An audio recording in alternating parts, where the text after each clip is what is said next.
Hello, my name is Jeff Rolka. I want to thank you for joining me for Community Questions 5. This is the more or less monthly segment here on my YouTube channel where I let you know over on the Community tab on the channel that I'm taking questions, and then generally speaking, people post questions and then I answer them. And I'm going to go ahead and do that. If you want to get those notifications, I believe you have to subscribe. If you've already subscribed, I thank you. I appreciate it. If you haven't yet, I hope you'll consider doing so now. There are other ways to support my channel. You can find those in the description below the links to the answers to the questions. And I got about 10 or 11 questions here. The very first one was an older one. I hope the person will find this video. Let's begin. Good afternoon, Jeff. Good afternoon. Thank you for the YouTube videos you are doing. I think they are awesome, and I am using them daily. Thank you, and thank you for watching. I am an older guy who has been singing with an R&B band for about 2 years. I never believed that I could sing, but was talked into joining and have gotten such a good response to what I am doing that I have grown to love it. My problem is that I am a baritone and have a small selection of songs to do because I have trouble going through my break. Now the break is what I typically talk about. I talk about it a lot on my channel, but I call it the secondo passaggio. I don't call it the break because I don't like to perpetuate the notion that our voices have a fissure or a break in them somewhere. It doesn't work quite like that. So I don't use that terminology, but that's what we're talking about here. Going through my break to my head voice and back, I have been using your videos to help, but I have a question about my Adam's apple. I have heard that it should stay low throughout all ranges, but cannot seem to make that happen without trying to sound like Michael McDonald. No offense, Michael McDonald. It's all good. Just, in this context, not working out. When I try to go higher vocally, it goes up as well. Any advice or ideas? Now, the bit about when you're going up, it ascends along with the phrase. What that's showing you is your habit around the larynx and around the motion of your larynx through your ascending phrases. On my channel, you will find how to sing high note videos, and you will notice that they start high and go low. This is done in order to avoid that habit of the lifting larynx as we ascend. But here's the thing. The premise of your comment states that the larynx should be in a lowered position. And while that's true in one perspective, it's also not quite true in another perspective. If your larynx rises as you ascend, then yes, we want to lower it. But ultimately, for popular music styles, such as I typically teach and sing myself, what we're looking for is more of a neutral laryngeal or larynx position. So if you just kind of relax and look in the mirror and you see where your larynx is, that's more or less where we want it to be. There are maybe times when it's ever so slightly lowered. However, we want to arrive at that position in a relaxed format. We don't want to force it down necessarily. We want to learn to sing in such a fashion that it remains neutral throughout phonation. The way that I teach that is by starting high and going low, and it also means making some kind of funny noises. So like those descending one octave arpeggios that I often use, you, you, you, you, you, you, you, you. Those are to help us learn the differences between head and chest, and the hollowness of the sound is a bit of a guarantee that we are in fact using our head voice and the vocal fold is remaining adducted or in a closed position. Now if I did that correctly, which at this point is generally my habit, my larynx would have remained the same. It wouldn't have changed position. You, you, you, you, you, you, you, you. I can't see myself, so I don't really know, but hopefully that's the case. In any case, practicing that and then working through the exercises so that you work around that old habit of the larynx lifting on the ascending scale, which is usually related to airflow and the availability of subglottic air pressure. That's why it lifts, is so that it constricts the airflow and it kind of tries to help the vocal fold vibrate more quickly to get the pitch. It's ultimately self-defeating, unfortunately.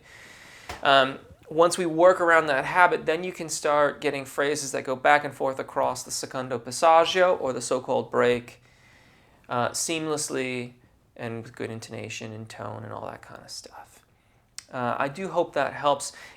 How to sing high notes, it's a 3-part series here on the channel. Also, I did a course specifically on that, and it's called High Note Boot Camp.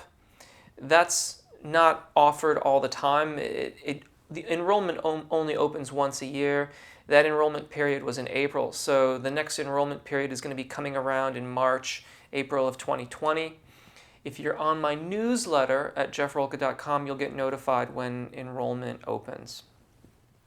Moving right along. Hi, Jeff. Hello. Whenever I tried to sing above B4, I lost my voice. Like I really couldn't make a higher pitched sound out of my mouth. Even if I tried to scream instead of singing beautifully, it just didn't work. Is it because of my bad techniques or my physical disability? Straining my vocal cords, maybe? Quite difficult to say, quite frankly. I don't know if this person is male or female or non-determined, like non-binary, and some of the different complications that can result from someone who's transitioning, for example, too. They do say because of my physical, is it because of my bad techniques or my physical disability? If you have a physical disability, that could certainly impair it, but you haven't specified what the disability is, and so I'm afraid I really don't know. What I would say is I would avoid screaming and doing those sorts of things, because even if you did elicit a pitch, it almost certainly wouldn't be something that you would want to utilize in a song. That being said, I also don't know what kind of music you sing, and so it may be entirely appropriate, but I just don't know. There's unfortunately not really enough information in your comment for me to really give you a very constructive bit of feedback on it. So maybe next time around, if you notice community question 6 opens up, perhaps give me a bit more information and then I can address it. I'm sorry I can't really be more specific right now. Did you hear Liam Gallagher singing at these European festivals this past week? I believe that was Glastonbury, which is massive. I'd love to go sometime. Something is going on with his voice. It sounds strained and tired. What do you suggest would help with that? Asking for information. It'd be amazing if it were like asking for a friend, or something like that. Like it's actually, I should be so, whatever, it doesn't matter. Anyways, yeah, there's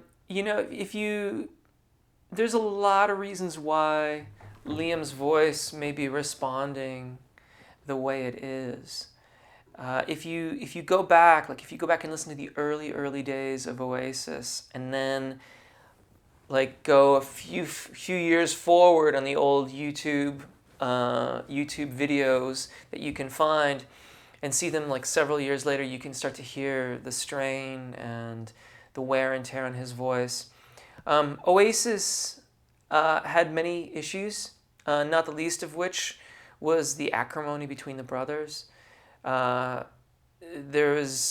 don't know firsthand, but I have heard that illicit substances may have played a role in what was going on for Oasis. That wouldn't be unusual for massive rock bands such as them, but I do not know firsthand if that was in fact the case. What I can say is that when you listen to his singing earlier on, you hear a voice that's not really making many accommodations for registration events, and he's singing a lot of G's and a lot of A's, and if you are belting all of that over the long term, it's going to wear you down. I mean, it's just going to wear you down. If you make absolutely zero accommodations for technique and zero accommodations for balance of the vocal fold so that there's at least some elongation of the vocal fold. I'm not saying that you have to, because so this is an opportunity, I think, hopefully here, and actually I'm not feeling awesome, but caveats aside, head voice is much maligned.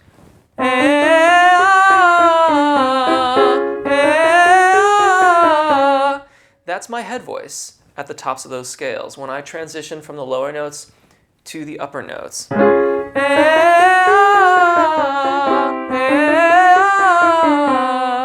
Most of the time, people think of head voice as this, where there's that noticeably distinct difference in the tone quality, the sound of my voice, right? Even still, like to an even greater degree, head voice is sometimes thought of as being this. And you can distinctly hear a leaking of air in my vocal fold.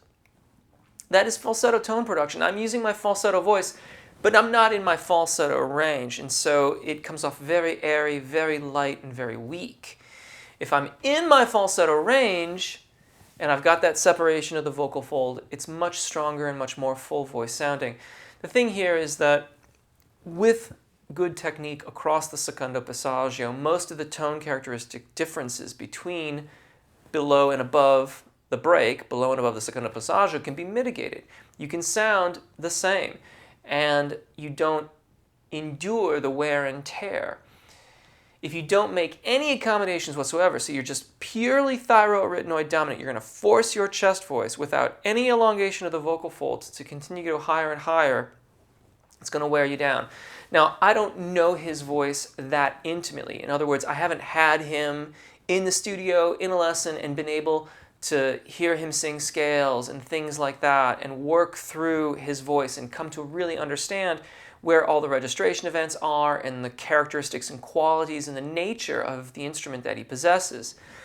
But what I hear when I listen to him is that there's not a lot of accommodation made, or any, for that elongation of the vocal fold, and so it's just wearing and wearing and wearing down on it, and it's very, very tiring, fatiguing, and the long-term prospectus includes a lot of time off, other issues that come out of that kind of overuse.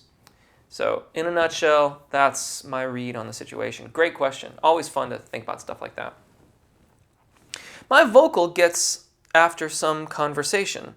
Even I tried my best to save my energy. Try to answer what to do now. Conversation, talking on the phone, some of the most fatiguing things that you can do with your voice. Aside from what we talked about with Mr. Gallagher there. My advice to you is try to mitigate your conversation as much as possible. Try to talk at a comfortable volume. If you're in a loud environment, get really close to the person to whom you are speaking. If you have to talk on the phone quite a lot, again, try to be mindful of the volume that you're creating, and you can try to maintain your engagement so that while you are speaking, you're at least giving the larynx and the vocal folds some amount of subglottic air pressure so that they can release a little bit and they're not pressing together quite so tightly. Jeff, could you help me with the question? How to sing vowels oo and e. Now, oo and a. Now, they haven't specified whether they're using the IPA, the International Phonetic Alphabet, or not. So they've got a U, which either way basically comes off as oo, but then they've got an E, a written letter E. Now in the IPA, that's A, that's the A sound. Generally, we might think of it as E, but I'm not sure. In the high register, baritone, because I feel some strain to sing them. So in either case, if you are using, so the A to a lesser degree than E. E and oo would be very narrow vowels, especially if we're above the secondo passaggio. So, and by narrow, in the speaking, we're talking about in the speaking voice when we talk about vowels that way. So when I say that oo is a very narrow vowel, I'm talking about when I'm talking to you. We want to reconcile those differences when we are singing. Oo is going to lean towards O. And so we're going to kind of blend the two of those together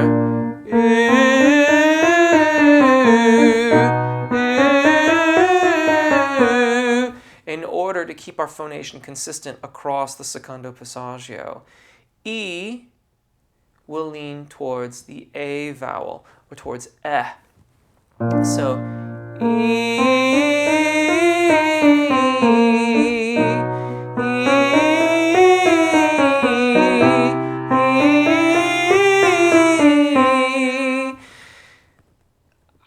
I was trying to exaggerate the vowel change, but the thing is that I'm battling my inner instinct to try to maintain consistent tone quality, consistent sound with demonstrating it. If I demonstrate it and I overdo it too much, I can end up cracking and breaking and stuff. But just for the sake of instruction,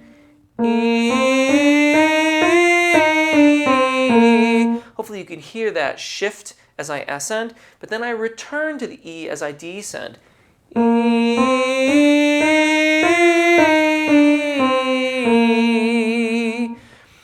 This is vowel modification. Somewhat debated online. I am a proponent of it. I can happily point you to instructions around Richard Miller's teachings and things like that. That's where I get this from. The bottom line is, though, is that if we're doing too much of it, we're doing too much when it's too obvious in our final delivery. So if I were singing, here,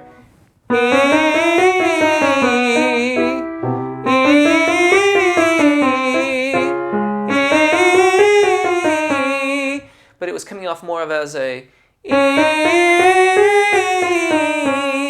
when it was meant to be an E vowel the entire time, I've gone too far. Going too far is great when we're learning to do this because it helps us balance out the amount of vocal fold engagement we've got going. It helps us learn about the airflow that's required, and then we can refine our concept of the vowel as we get better and better and better at the technique. How do you go from high to low without cracking while doing riffs? Well, part of it is what I just showed you there too. It depends a lot on how you're trying to do that. If you're belting, then actually, if you're belting or if you're making a smooth transition from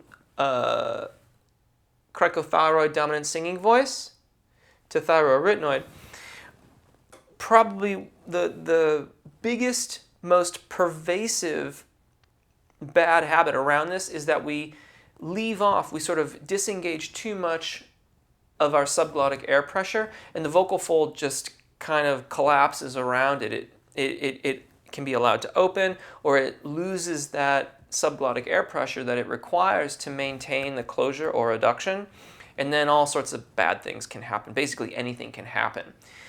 And I see this very, very frequently. It's a very pervasive kind of habit. So like if you're here, but if instead of maintaining my engagement, I really just let go, my voice is almost certainly going to break on the way down. That seems very contrived to me because at this point I would just never do something like that. But I can assure you I didn't actually expect it to go into a falsetto tone production, which was kind of interesting. But basically, without knowing more about exactly how you're using your voice, whether you're belting or you're starting in your cricothyroid dominant singing voice, commonly thought of as head voice, and descending, you've got to keep engaged and keep singing down the riffs or the scales as I showed you in my example here.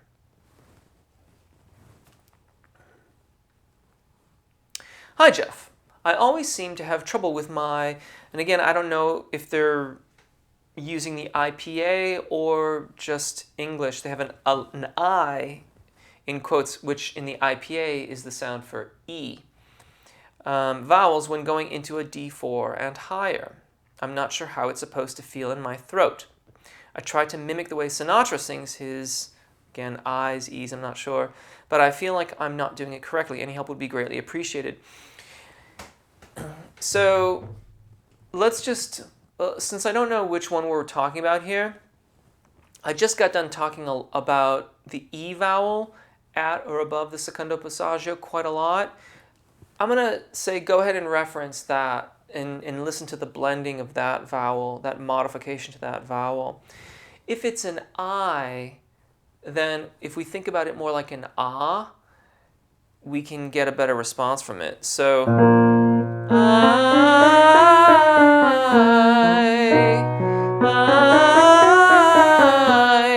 The trick is to stay out of the diphthong, the Y sound. That definitively makes it an I sound because you have this ah and a Y put together to get I.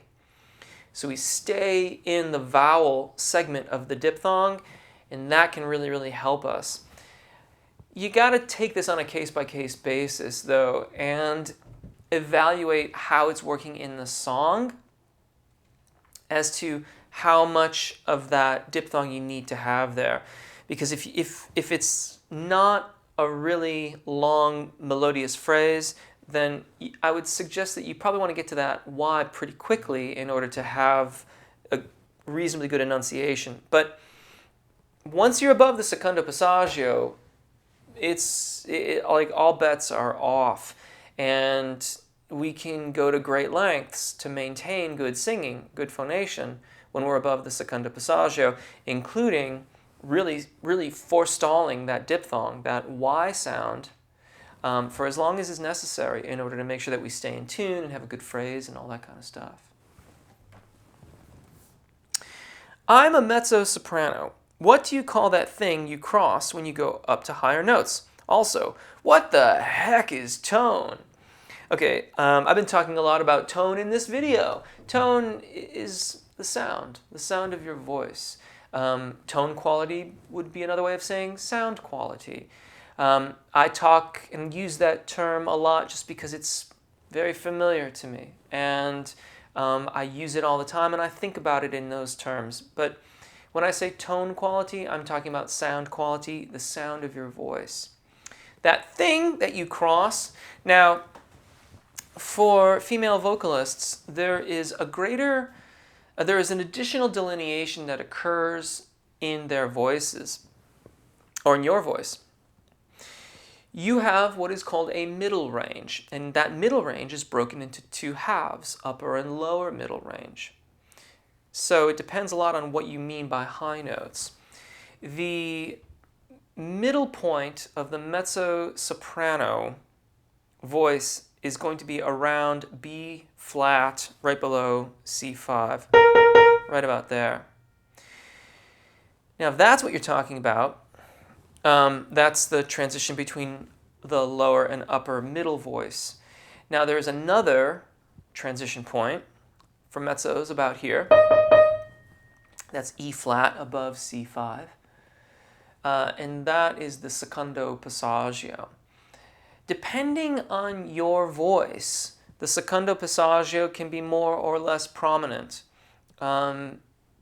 Generally speaking, the heavier the instrument, in other words, the larger the instrument, the more delineated that particular registration event is. It is entirely plausible, if your airflow is not entirely consistent with what is required for notes above B flat 4, that you can experience that transition between upper and lower middle voices more distinctly. In other words, you can sometimes mistake it for the secondo passaggio, and it can have some of the same effects that you might have, not that female vocalists typically have, but typically you would expect to hear in a male voice who's not transitioning very well across their secondo passaggio, where you're getting like an airy tone or things like that right above that transition point. So it depends on where exactly you're talking about, but B flat 4 is where the upper and lower middle voices have their registration event, and then E flat 5 is where the secondo passaggio generally is for mezzo-sopranos. Now, human voices don't adhere strictly to Western tonal music. In other words, your secondo passaggio could be, ever so slightly higher than E flat 5, ever so slightly lower. It could be in the cracks between the notes on the piano.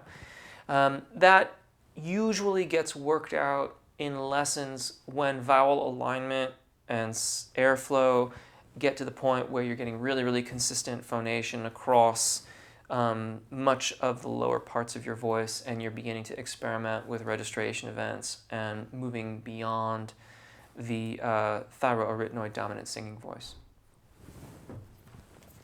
Okay. Hi, Jeff. Hello. I asked this question yesterday on one of your other videos, but maybe it's better to post it here. I did see this question, I just didn't get to the comments yet. I find that I have a lot of difficulty singing fast ascending lines on one vowel. If I begin each note with an L sound or sing sargam syllables, I can get good articulation. However, if I try to sing a melisma, it turns into a slide. Any thoughts?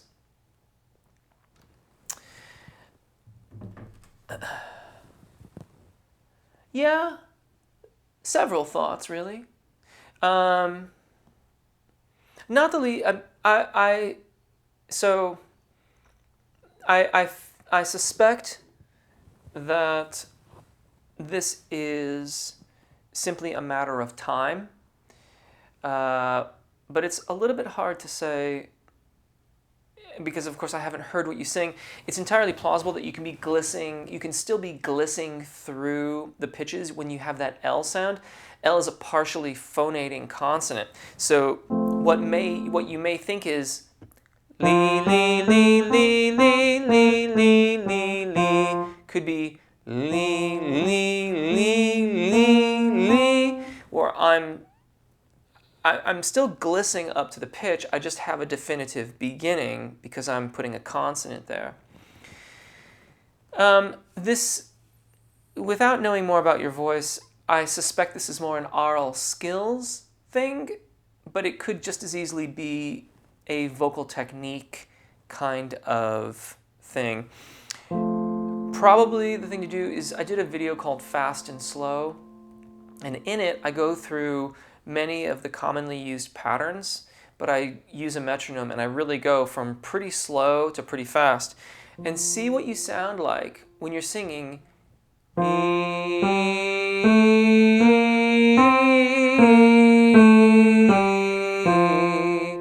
See how things go. Keep practicing with it and see if that helps. And if not, maybe post another question, post a follow-up when Community Question 6 rolls around. Jeff, thank you for taking these questions. You're welcome. What is the proper way to check a microphone when on stage? Interesting. With or without a sound guy? Ew. As a singer, what do you recommend to get a vocal to help get a proper monitor in front of the house mix? Ooh, man, that's awesome. Okay, first of all, if you have a sound person, let's take that one because that's a lot easier. If you have a sound guy, just do what they say, kinda. When they ask you for if they ask you for your loudest, give them your normal volume, because most of the time we only get a little bit louder from time to time, and we don't want the sound person to set our volume based upon our loudest overall sound. That's going to then mean that most everything else, like verses and things like that, are going to be hard or impossible to hear in the context of the ensemble. But this means that when it does come to those louder sections, you have to back off the mic so that it doesn't come blasting through, and then the sound person immediately reaches for your fader and turns you down. So make sure you're working your microphone, give them the normal volume. You can do much of the same thing when you're checking it yourself, except that you can't be in two places at once. So if you're on stage and you're trying to check the front of house, you got to get someone else out there to listen and hopefully give you good constructive feedback about your volume in relationship to the rest of the mix. Getting your mix set so that you've got a good monitor level is probably more of an art form. I mean, it is a science, but it's also an art form. It depends a lot on the microphone you're using, and it depends a lot on the environment and the overall stage volume. In general, the lower you can get the volume on stage, in other words, from band members, drums, all that kind of stuff. The lower that all of that can be, the easier it's going to be to get a monitor level that you can hear. Because with all of that lower, then you will almost certainly not feel the compulsion to really, really be super loud into the microphone. This means that you're going to get a more reasonable gain structure out of the mic, and that will then mean that the monitors will be easier to set. If it's really, really loud, but you have a really soft voice, the engineer's never going to be able to get the gain high enough on that microphone without everything else bleeding into it. And it's just a recipe for not hearing vocals at all, on stage or in the venue. So getting your stage volume down is critical for getting a good overall vocal mix. Now, there is one easy way to solve for most of that almost instantly, and that's with in-ear monitors.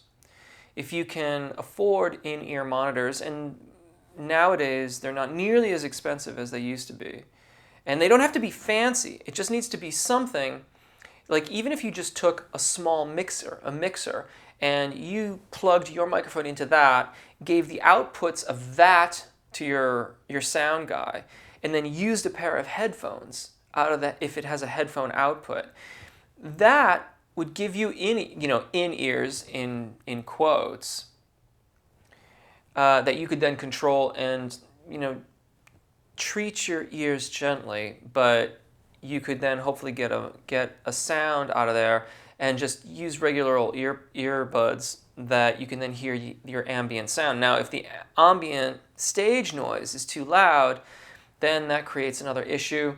Maybe use earbuds that block everything out, set up a secondary mic into this small mixer that you can then turn up a little bit. You can get some of that ambient sound as well as your vocal mix and do that. Now, obviously, all of this stuff gets easier when there's other people helping or if you've got a sound guy, but sometimes it is still better to just do it yourself, depending on if the sound guy is also like the bar back or something. So, yeah, stage volume is critical for getting a good monitor mix. If you've got a softer voice and a louder band, then maybe consider a microphone with a super or a hypercardioid pickup pattern. Those mics are going to be more expensive, but they will mean that you'll get more rejection of sound, and the engineer will be able to turn the gain up and turn you up a little bit louder on that microphone to pick you up a little bit better, and that's going to get you an overall better mix. The other complication with that is that your average club isn't necessarily going to be set up to deal with a KMS 105 or any of the other variety of really high quality stage mics that you can get these days. And so that can complicate the front of house mix, and it can make feedback more likely in the club and stuff like that. So I'm speaking from experience. The first time I had a SM 84A beta or something like that. It's been a while since I had it. And I took it into a club and the sound man said, "Is it plugged in?" I said, "Yes." And he unmuted the channel and just the whole place just erupted in feedback because the system wasn't rung out for it. He was rung out for SM58s and stuff like that. And it's just not the same mic. It's just a completely different ballgame.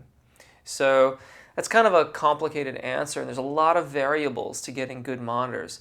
In-ears of any variety make it easier. It just takes the feedback, it takes all of that stuff out of the equation, makes it vastly easier. And if you get earbuds that block out all of the ambient sound, then you'll be protecting your ears at the same time. Finally, one more, if you have time. I do. When working on extending our range, should we expect our break to move up the scale as our range gets higher? Or should our break point stay about the same position while we increase the range over the break? Great question. Thank you for asking. So the break point is the secondo passaggio, and it stays in the same spot. That is a physical thing in us. It's the point, it's the secondo passaggio is meant to be the point at which it is most efficient for us to change from thyroarytenoid dominant singing voice or chest voice to cricothyroid dominant singing voice or head voice. And that physical point, that reflection of our physical makeup, stays in the same spot. So when I sing,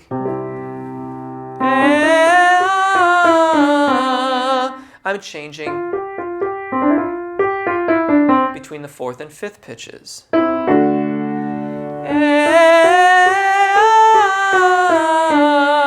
When I sing that, I'm changing between the third and the fourth, because that's about the same spot where my transition point was before.